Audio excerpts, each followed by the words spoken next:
Queridos estudiantes, vamos a continuar con la clase y vamos a iniciar la última concepción sobre la libertad y es aquella concepción de libertad positiva. Sección 3.7.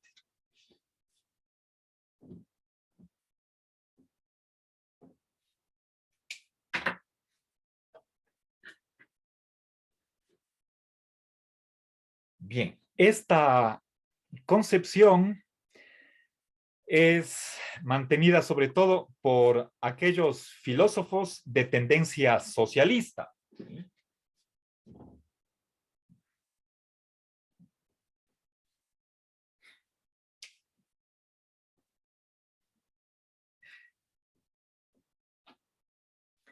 A ver, pero primero quisiera explicar en qué consiste esta libertad positiva. Tenemos desde la enunciación del título de esta sección, cómo se le entiende desde esa perspectiva.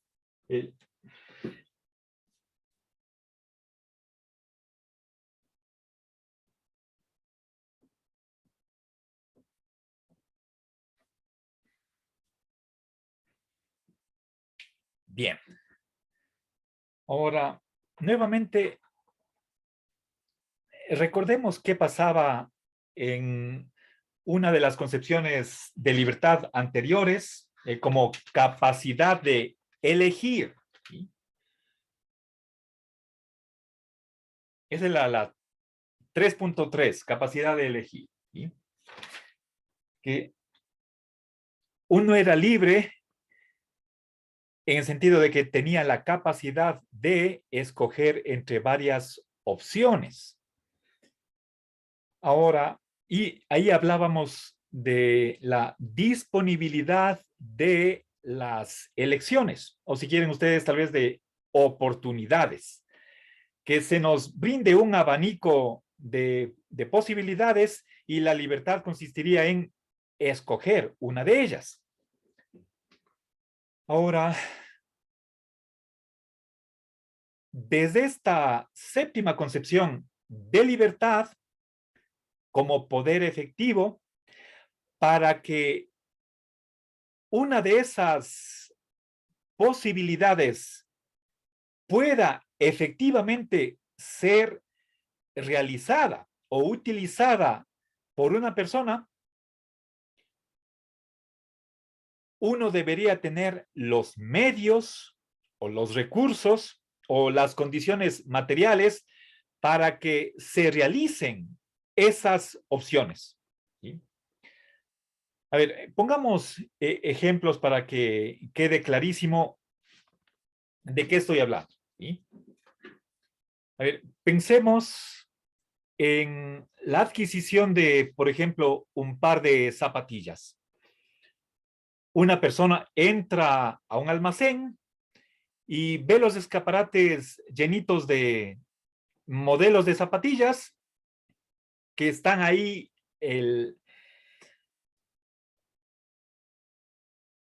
mostradas para que uno elija.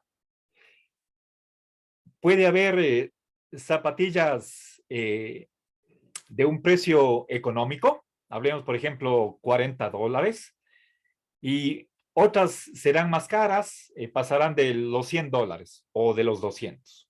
Entonces tenemos ahí un rango de precios. Ahora, para que uno sea libre, según la tercera concepción de libertad, es simplemente sería suficiente el que se nos presente ese abanico de opciones. ¿Sí? La mera presencia de varias alternativas ya daría libertad a la persona. Pero desde esta séptima posición, eso no es suficiente, porque si es que carezco de dinero, entonces, o si es que la cantidad de dinero que yo traigo en mi bolsillo para hacer la compra es poca, entonces eso me limita las opciones que están disponibles hacia mí. Es decir, supongamos que tengo solamente $50 o tengo 60. Entonces, supongamos, de las 10 opciones que están presentes en el escaparate, 5 quedan afuera, porque están, o si quieren, 6, las que sean. Se me reduce el número de opciones porque van más allá de mi presupuesto. De modo que al reducirse las opciones, me estarían quitando la libertad. ¿Sí? Entonces, fíjense esta consecuencia que sacan los filósofos en esta séptima concepción. ¿Sí? A menores opciones, menor libertad. ¿Sí?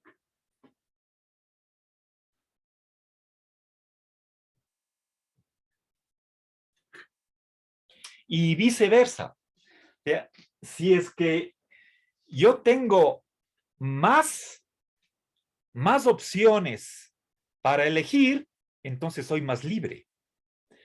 Si no tuviera esa limitación de cuánto dinero traigo para hacer la compra, entonces se me amplía la libertad. ¿Sí? Entonces, eso quiere decir que si es que es correcta esta relación, de que la libertad está en función del el número de posibilidades que se pueden realizar efectivamente, entonces, desde esta concepción de libertad positiva, como ese poder de hacer, de realizar, entonces, la libertad está exigiendo la existencia de recursos, sobre todo recursos económicos, de tener los medios materiales como para adquirir o acceder a esos bienes a los que uno tendría derecho.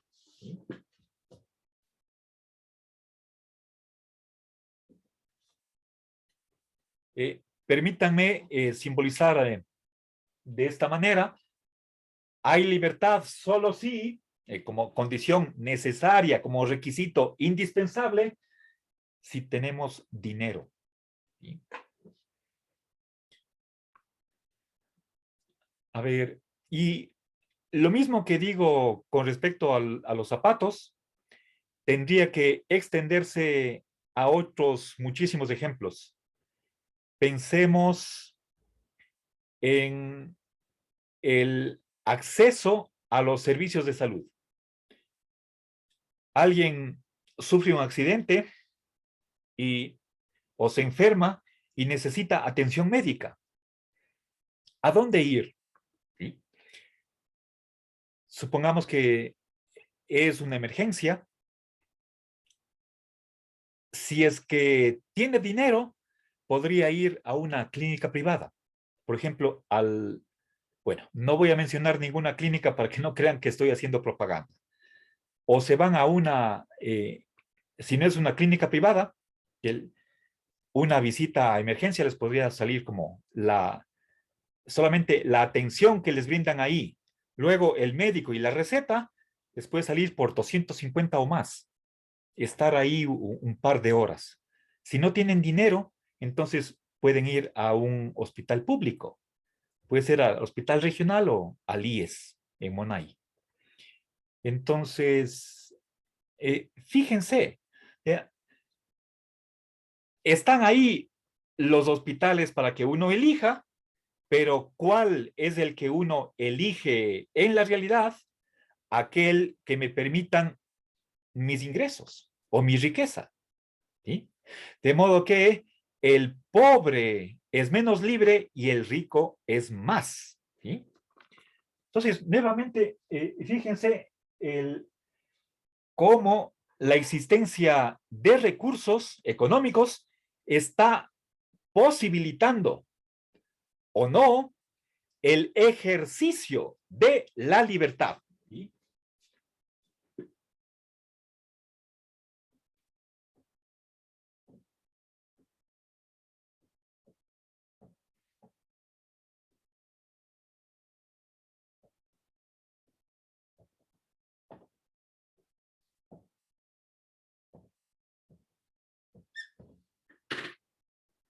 el ejercicio de la libertad. Bien, ahora,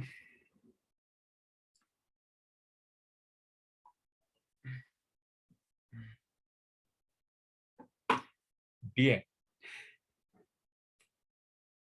una vez que se establece esta dependencia de la libertad con respecto a la existencia de recursos, entonces, a ver, en vez de recursos puedo poner la pobreza. A ver, los recursos permiten, eh,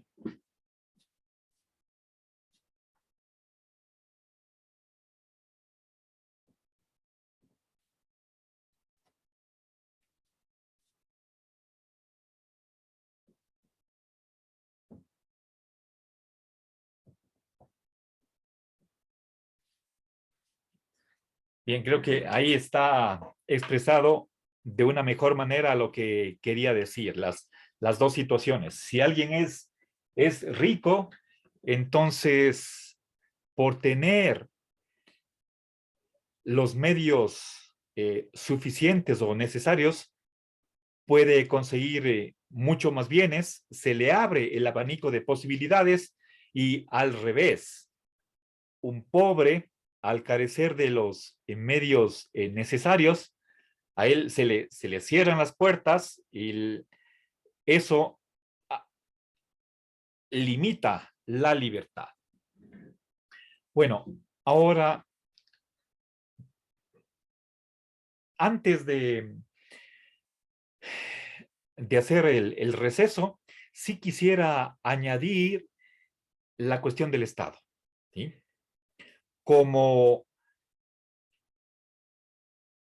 el que tiene que garantizar el goce efectivo de los derechos en general y, por lo tanto, también de la libertad. Entonces, creo que está perfectamente bien comprendido el hecho de que si la libertad está en función, en correlación directa con la cantidad de opciones, pero que esas opciones no sean simplemente posibles, sino que se efectivicen. Sí, por favor, lo que interesa es el ejercicio real, ¿sí? De que se puedan, que estas opciones se materialicen. Para ello, requerimos recursos, de modo que la condición económica, ¿sí? Tiene que ser algo que está a la base de la libertad. Pero puesto que la libertad es un derecho humano, no puede ser que su ejercicio dependa de la situación en la que uno le tocó vivir, ¿sí? No puede ser que porque uno haya nacido en un hogar pobre, sea menos libre, y otro por tener la fortuna de haber nacido en una familia acomodada, sea más libre. Obviamente, estamos suponiendo que los derechos humanos tienen que ser iguales para todos, ¿sí?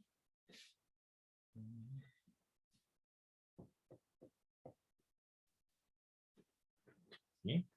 Eso es lo que afirma reconoce la Declaración Universal de los Derechos Humanos de 1948, y de ahí se sigue que, por lo tanto, debe haber igualdad de libertad, ¿sí?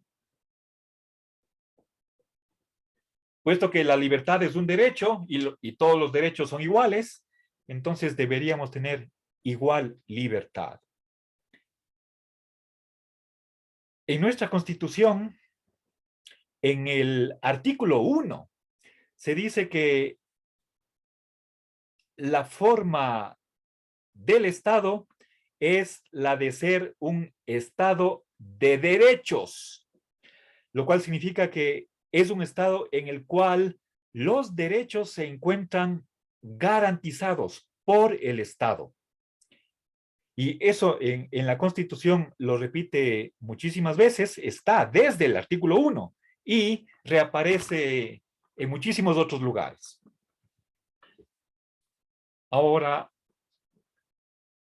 entonces, si es que el individuo goza de una libertad positiva, en el sentido de que pueda hacer uso efectivo de las oportunidades que se le brindan, entonces el Estado debería garantizar las condiciones socioeconómicas para que el individuo goce efectivamente de la libertad.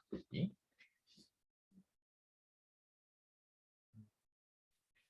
A ver, voy a poner, es la libertad positiva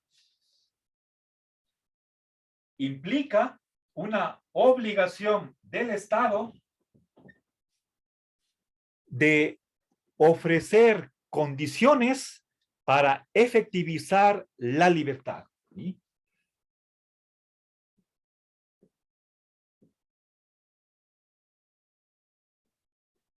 A ver, más que brindar sería garantizar. ¿Sí?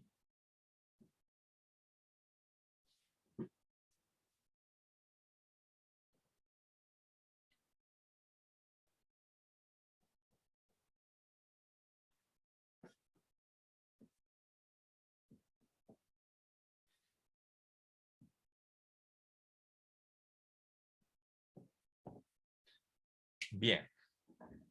Entonces, bueno, voy a detener aquí el video para hacer un pequeño receso, pero ya dejo establecida, bueno, enunciada, digamos, esta relación de que a partir de una concepción de libertad positiva, de ahí surge el hecho de que el Estado tenga la responsabilidad o el deber jurídico de brindar o asegurar que todo individuo tenga condiciones materiales, socioeconómicas, para que su libertad sea real, ¿sí? Y no meramente formal o nominal. ¿Sí? Bien, entonces hacemos aquí, queridos estudiantes, vamos a continuar con la exposición de esta última concepción de libertad como poder efectivo de hacer cosas. Bien, entonces me quedé en, en la conexión entre el derecho de libertad, ¿sí? Entendido en sentido positivo,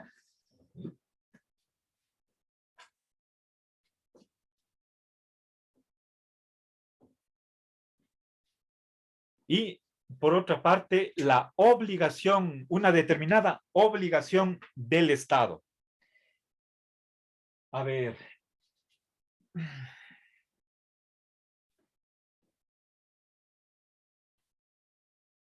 Fíjense, por favor, de los autores que están dentro de esta séptima concepción, ya les voy a nombrar luego de un momento cuáles son los filósofos que están en esta línea.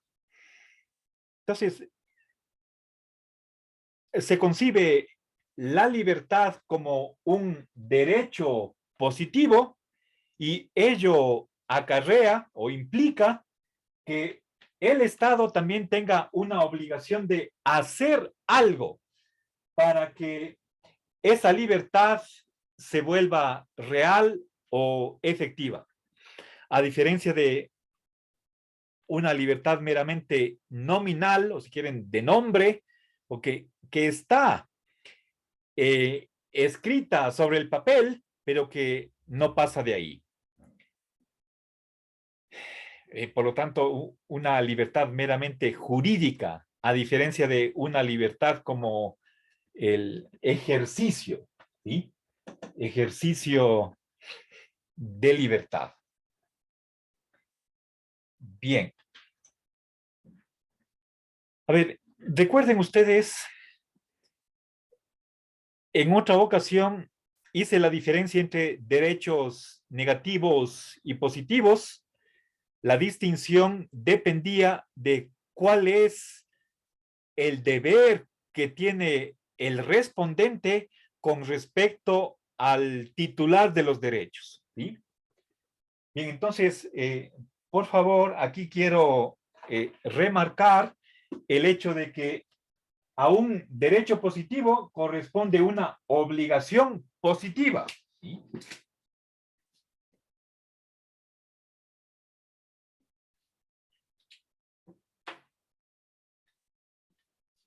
¿Ya?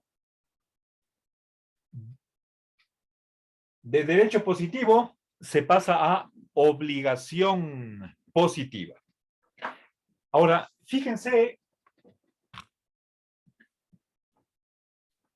¿a qué estaría obligado el Estado para garantizar el goce efectivo de la libertad? Entre otras cosas, a ofrecer servicios públicos, ¿sí?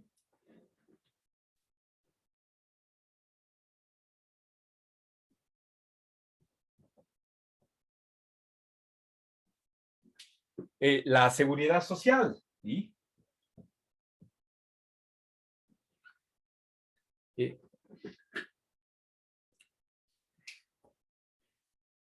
¿Cuáles son servicios públicos? Algunos de los servicios públicos básicos, fundamentales que proporciona, que presta el Estado, son salud y educación, básicamente, ¿sí? Tenemos escuelas, colegios, universidades estatales que son financiadas o financiados a través de varios mecanismos que tiene el Estado para lograr esos fines. Entre otros, el principal, los impuestos. Nosotros mismos, nuestra Universidad de Cuenca, aunque al estudiante no le cueste una pensión, una matrícula, a menos que sea segunda matrícula, entonces la educación es gratuita, pero ¿de dónde salen los fondos para cubrir los gastos del funcionamiento del sistema educativo estatal? ¿Sí? Entre otras fuentes, es los impuestos. Eso significa que se está exigiendo a los demás a que aporten cierto porcentaje de sus ingresos. Eso puede variar dependiendo de los países. Podría ser 10%, 20, 30, 50%. Y con esos ingresos, el Estado puede proporcionar servicios que sean accesibles a cualquiera. Dentro de la seguridad social tenemos nosotros, por ejemplo, la jubilación o subsidios, por ejemplo, de enfermedad, de invalidez, entre otros. Más en general, podría ser de de desempleo, de orfandad, de viudez, etcétera. Entonces, ¿qué es la seguridad social? Que es un conjunto de servicios o es una organización que sirve como una especie de una red de protección. Así como en el circo, si vemos que un trapecista hace sus piruetas en el aire, en un trapecio, para evitar un accidente, se pone una red, ¿sí? En caso de que caiga, no pierde la vida, entonces hay esa red que le brinda esa protección. Una función similar cumple la seguridad social, que nadie esté preocupado cuando le venga una enfermedad, ¿sí? Piensen ustedes, estamos todavía atravesando la pandemia. ¿Cuánto puede costarle a una persona el estar en cuidados intensivos? No digo un día, puede ser una semana, 2 semanas, ¿sí? Entonces, la cuenta a la larga puede ser miles de dólares. Y una persona que apenas vive con el sueldo básico no le va a alcanzar. Entonces, el, para aquellos casos, el Estado, es decir, la sociedad, debería aportar con servicios de salud que sean accesibles para todos. Y por lo tanto, tiene que exigir una solidaridad, una cooperación de parte de los demás. Y sobre todo, en los países en los que hay impuestos progresivos, los que más tienen, más pagan. Los que menos tienen, menos pagan. Y eso por obligación jurídica. Bien, ahora, entonces, fíjense, esta prestación de servicios públicos, el seguro social, son, bueno, y detrás de eso está bueno, estos se financian a través de una redistribución como obligación del Estado. ¿Sí?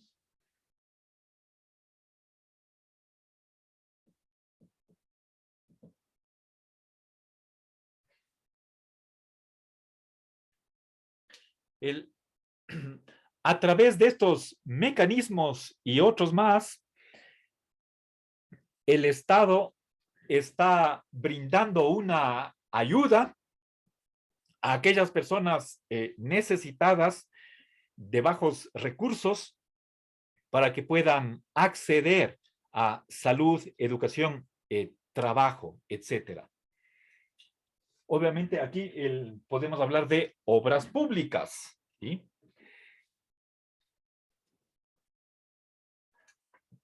A ver, si es que esto es o no así, discutiremos en la última unidad de nuestro curso cuando hablemos acerca de el Estado.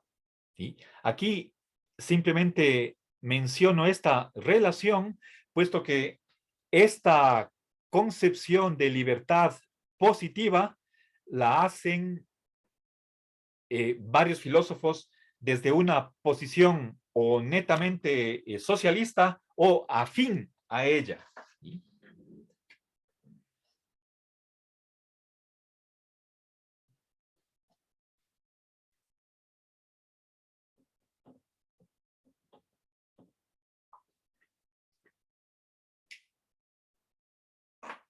Ya, ahora permítanme caracterizar o recordarles la concepción del socialismo que está presente en este artículo que estoy exponiendo.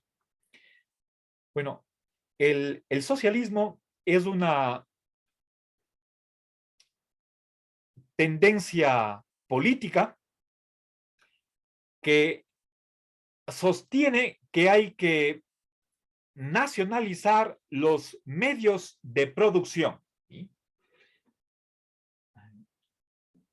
A ver, pero antes de eso, planteemos el problema. ¿Sí?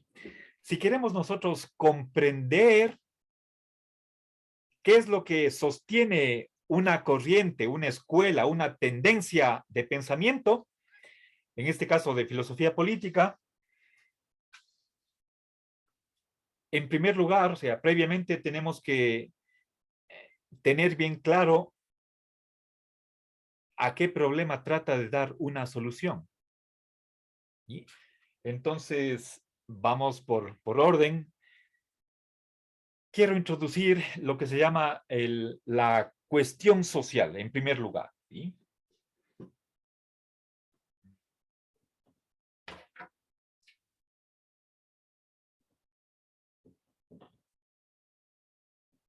¿Cuál es la cuestión social?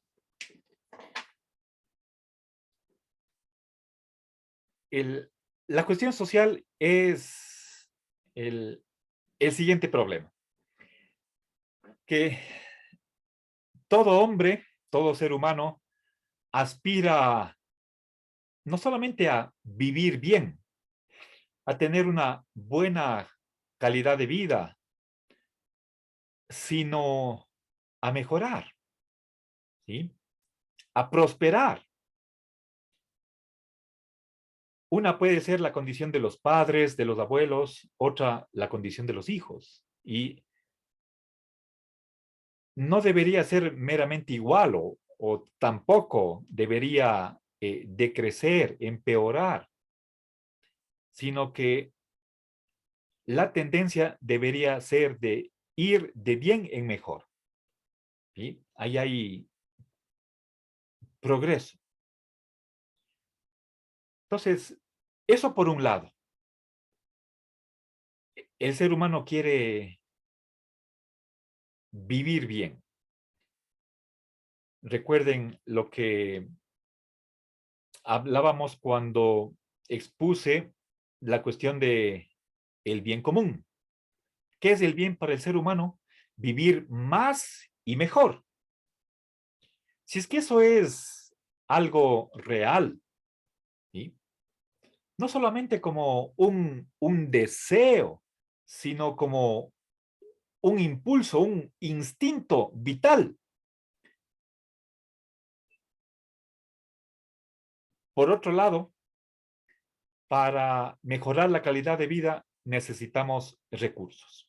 En el sistema en el que vivimos no hay otra manera. Si queremos una mejor satisfacción de necesidades, necesitamos dinero. Y ahí nos topamos con la dificultad.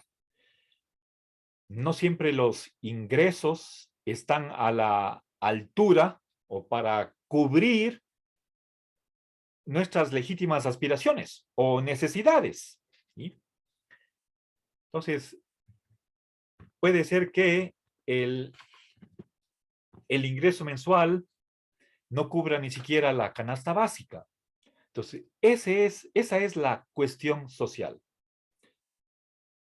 Que las personas tienen legítimas aspiraciones como seres humanos y sin embargo carecen de las condiciones o los recursos para lograr realizar esas aspiraciones. Ahora, ¿cuál es la solución que da el socialismo a la cuestión social? Entonces, el socialismo cree que un medio para que no haya el desajuste, esa distancia entre querer un estándar de vida satisfactorio, aceptable, y por otra parte tener los recursos para poder solventar los gastos que acarrean ese nivel de vida decente, digno, es el que el Estado emprenda una nacionalización de los medios de producción. ¿Sí?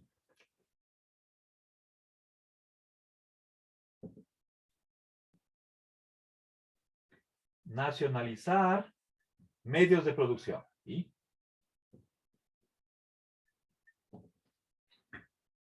Bien. Es decir, que se reduzca la propiedad privada de los medios de producción, es decir, para hablar en términos menos exactos, podríamos decir que no haya empresas privadas, sino que de producción, empresas que eh, producen bienes y servicios y que pasen a ser propiedad del Estado. Eso con el afán de satisfacer las necesidades de la población. ¿Sí?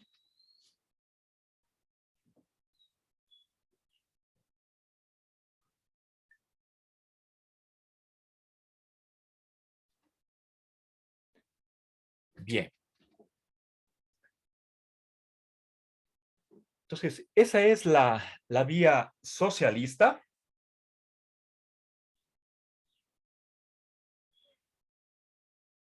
Bien, se supone que el fin último es este de acá. Nosotros como seres humanos tenemos necesidades vitales, empezando por agua y alimentación, vivienda, salud, educación, trabajo.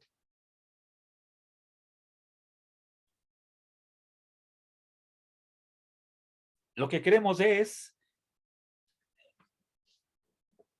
tener los medios para tener una vida en la que cada uno se pueda realizar. Y no solamente como individuo, sino también como pueblo, como nacionalidad.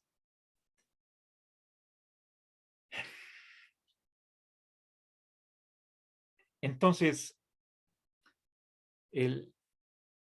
digamos, esta la tendencia que comparten muchísimos pensadores socialistas. ¿Sí? En vez de hablar de nacionalización, podríamos también indicar, es una estatalización, que el Estado o a través del Estado sea la sociedad la que pasa a ser la propietaria de los medios de producción, lo cual significa que a la larga, si es que pasamos a un comunismo, entonces desaparecerá la propiedad privada. El, el socialismo sería un tránsito hacia esa situación en la que ya no haya clases sociales, ¿sí? Ya no haya desigualdad. Una de las corrientes más conocidas o más populares del socialismo es el marxismo, ¿sí? Pero no la única. ¿Sí?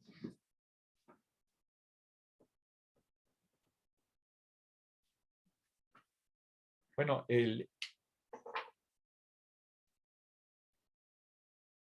marxismo cree que libertad, solo la genuina libertad, una libertad verdadera, solo sería posible en el comunismo. ¿Sí?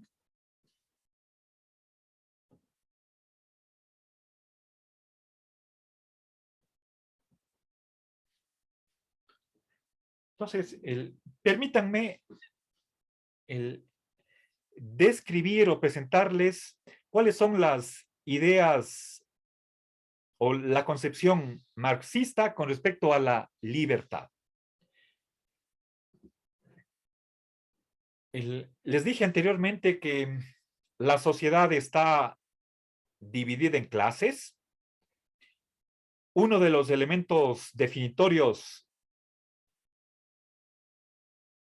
para pertenecer a una clase es la de la propiedad de los medios de producción, ¿sí? En el capitalismo son los burgueses los que tienen la propiedad de esos medios y la otra clase, la de los proletarios, no tienen esa propiedad de los medios de producción. En esa sociedad, los únicos que tienen derechos, bueno, esto debería generalizar esta afirmación. Los únicos que tienen derechos son los individuos que pertenecen a la clase dominante. Quienes tienen libertad en el sistema capitalista son solo los burgueses.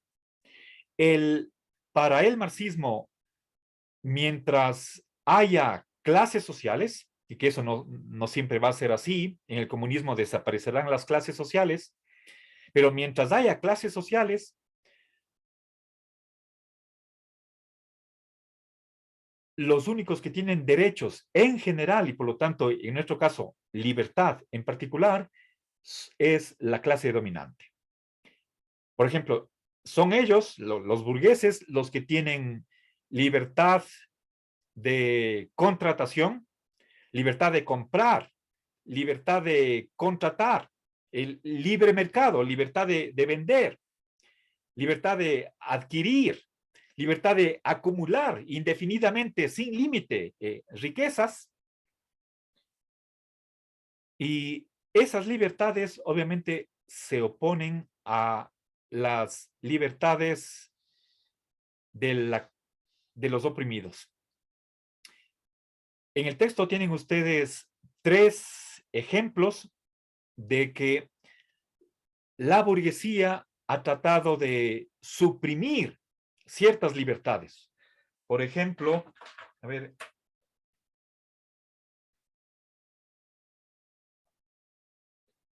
en la Constitución monárquica de Francia 1791 se suprimió los sindicatos. ¿Qué es un sindicato? Simplemente una organización que está plasmando un derecho de asociación, ¿sí?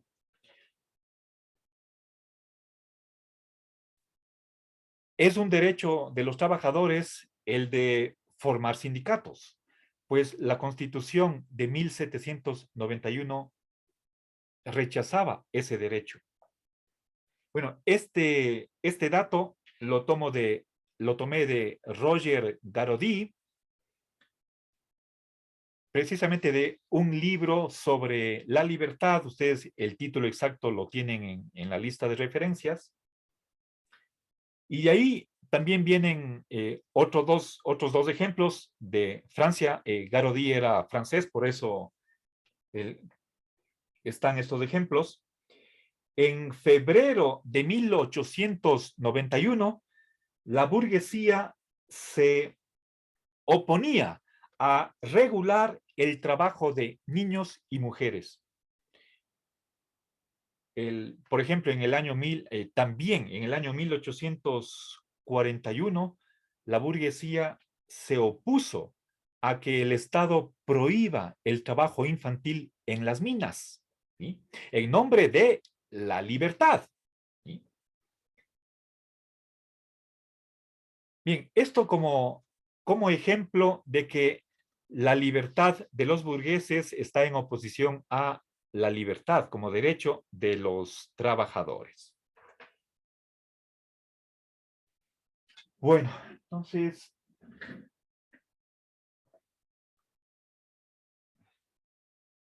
bien, ahora sí quisiera de pasada nombrar a algunos filósofos del derecho contemporáneos que están próximos a esta concepción de libertad positiva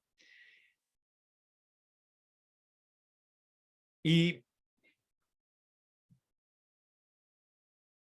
cuyas ideas están presentadas en esta sección 3.7. A ver, quisiera empezar por María José Añón. Ella hace la distinción entre libertad real y libertad nominal.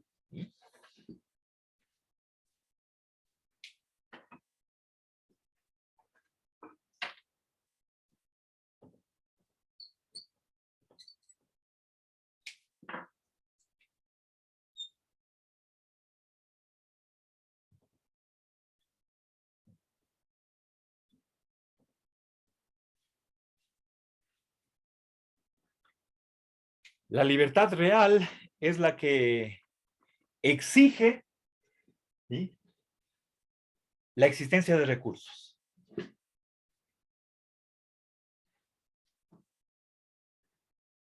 A ver,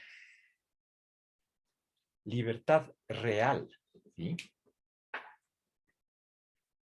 Ya, para que esa capacidad de hacer cosas, de que no haya un divorcio entre lo que uno desea, o sea, una intención, y lo que uno realmente puede hacer prácticamente, ¿sí?, se necesita medios económicos. Por ejemplo, tener un ingreso mensual que le permita superar la pobreza, ¿sí?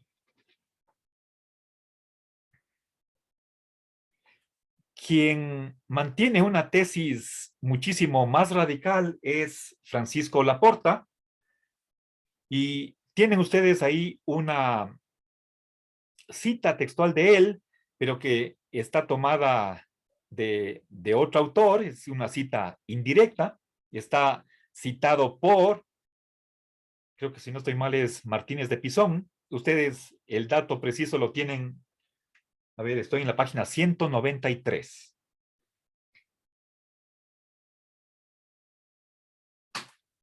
Laporta afirma que libertad es la posesión de medios para realizar una acción.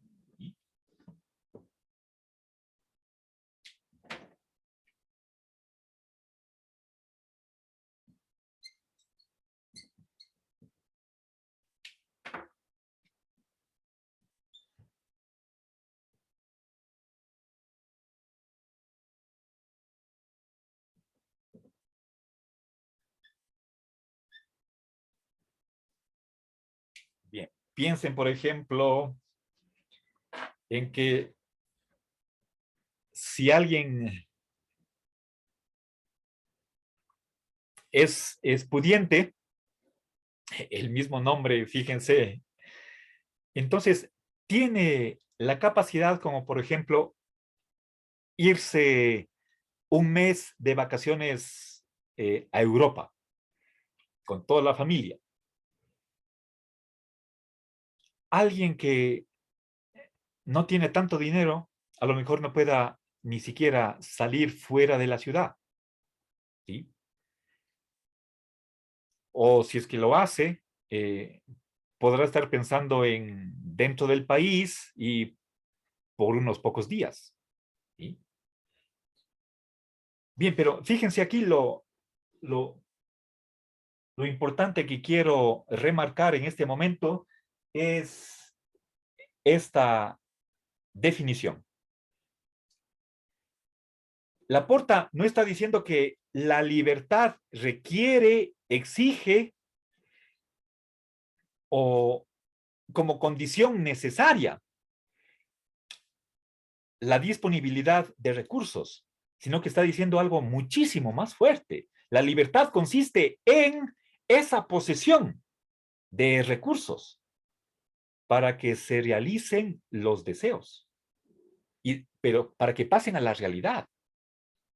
No quedarnos simplemente en meras aspiraciones, en lindos deseos, pero que a la final se pueden convertir para ciertas personas en utopías, en algo irrealizable, por carencia de los medios indispensables. ¿Sí? Entonces, en ese sentido, Laporta, Francisco Laporta es un autor que más al extremo ha llevado esta concepción de libertad positiva. El Contreras, Francisco José Contreras Peláez, es alguien que defiende que la pobreza amenaza la libertad.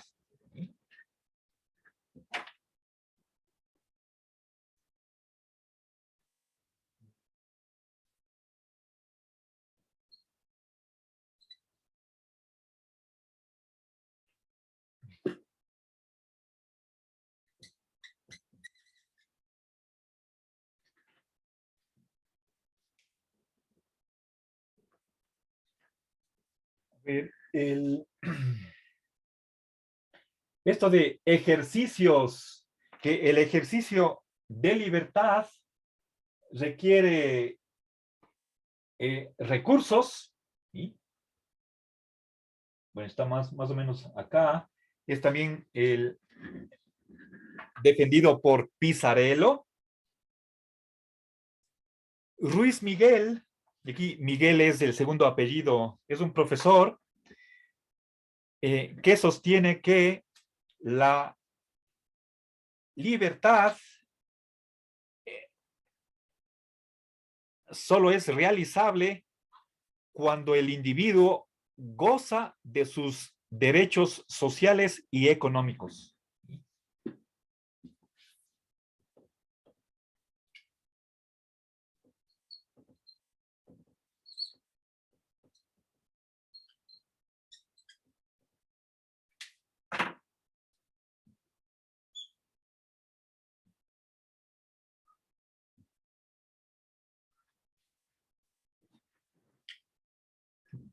¿Cuáles son algunos de los derechos sociales y económicos? Uno de los principales es el tener un salario digno que le permita al trabajador no solamente mantenerse a sí mismo, sino a toda su familia. Bastaría con que trabaje una persona dentro de la familia para que toda ella pueda vivir bien. ¿Qué más? Afiliación al seguro social, vacaciones pagadas, entre otros. Esos son derechos sociales y económicos.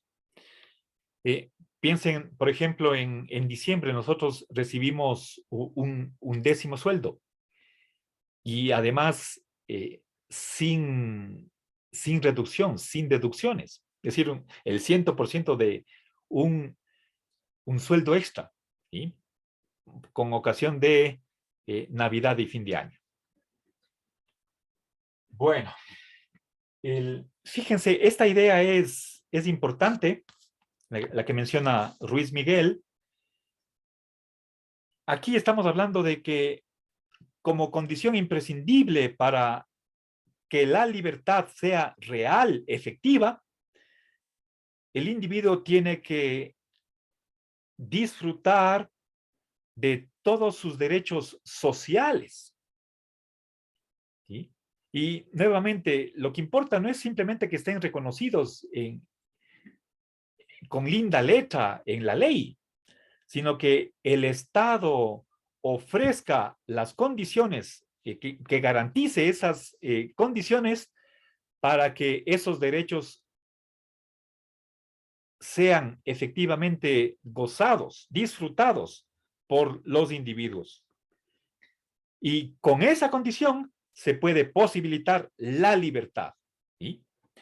Porque en caso contrario, pensemos en qué pasaría si es que una persona es desnutrida, no tiene techo, desempleada, no tiene salud, educación. Entonces, seguramente tampoco va a tener libertad. ¿Sí? Entonces, hay ahí una solidaridad entre los derechos sociales y la libertad.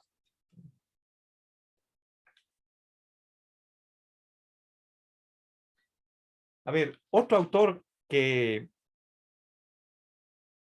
afirma esta condicionalidad de la libertad con respecto a los derechos sociales es Enrique Pérez Luño. ¿Sí?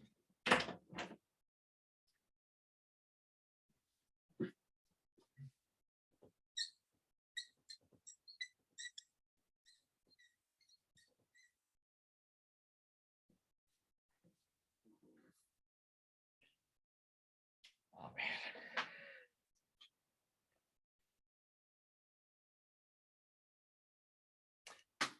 A ver.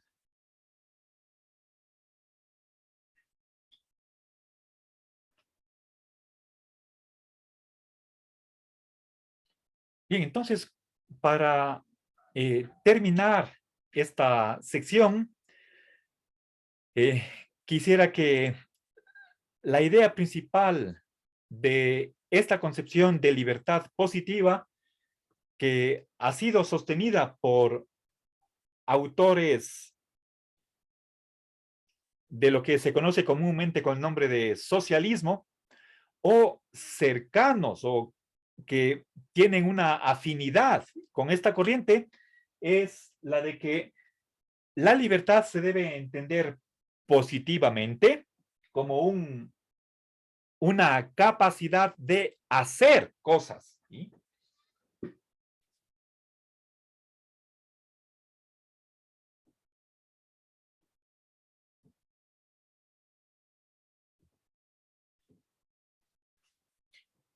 Y que esa libertad así entendida requiere como contrapartida la obligación del Estado de prestar servicios públicos, ¿sí? Lo cual significa que el Estado tiene que prestar ciertos bienes y servicios y para ello tiene que hacer una redistribución, ¿sí? Redistribución entre ricos y pobres y con el objeto de, a la final, satisfacer las necesidades de las personas, ¿sí? Entonces, esta es digamos, la conclusión de esta concepción positiva de la libertad. Bueno, y con eso se me acaba la hora y también esta sección, la exposición de esta sección 3.7. Muchas gracias.